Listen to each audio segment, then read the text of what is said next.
యువజన కాంగ్రెస్ ఆవిర్భావ దినోత్సవం దేశ రాజకీయాల్లో 18 సంవత్సరాల ఓటర్కు కల్పించిన రాజీవ్ గాంధీ గారు రాజకీయాల్లో యువకుల పాత్ర ఉండాలని 21 సంవత్సరాలకే పోటీ చేసే హక్కు కల్పించి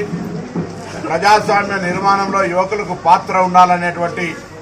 ఆలోచన చేసినటువంటి నాయకత్వం కలిగినటువంటి పార్టీకి అనుబంధ సంఘం ఇది. ఈ సందర్భంగా యువజన కాంగ్రెస్ మిత్రులందరికీ ఆవిర్భావ దినోత్సవ శుభాకాంక్షలు తెలియజేస్తూ రాబోయే ప్రజాస్వామిక ఆలోచనలతోటి ఈరోజు మన నాయకుడు రాహుల్ గాంధీ గారు భారత్ జోడో యాత్ర సందర్భంగా చెప్తున్నటువంటి నఫరత్ జోడో భారత్ జోడో, రాజ్యాంగాన్ని కాపాడుకుందాం ఎంతో కష్టపడి ఇవాళ క్విట్ ఇండియా దినోత్సవం ఆనాడు స్వాతంత్ర్యం కోసం ప్రాణాలు అర్పించి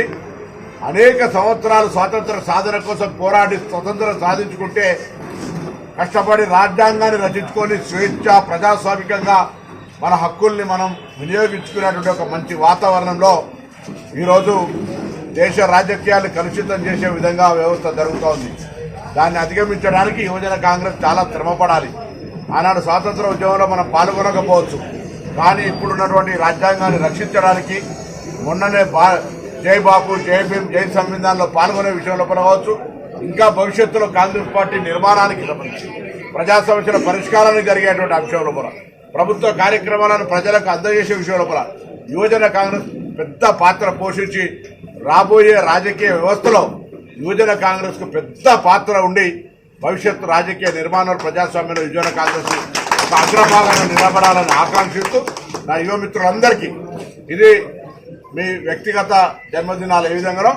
యువజన కాంగ్రెస్ కు జన్మదినం. ఈ జన్మదినాన్ని మరొక్కసారి పునరంకితమై కాంగ్రెస్ పార్టీకి 2 కళ్ళలాగా యువజన కాంగ్రెస్ ఎన్ఎస్సీఐ ముందుకు నడిపి బరువును మోస్తూ రాబోయే నాయకత్వం లోపల భాగస్వామ్యాన్ని తీసుకుంటూ ముందుకు పోవాలని సందర్భంగా కోరుతూ అందరికీ నా శుభాకాంక్షలు.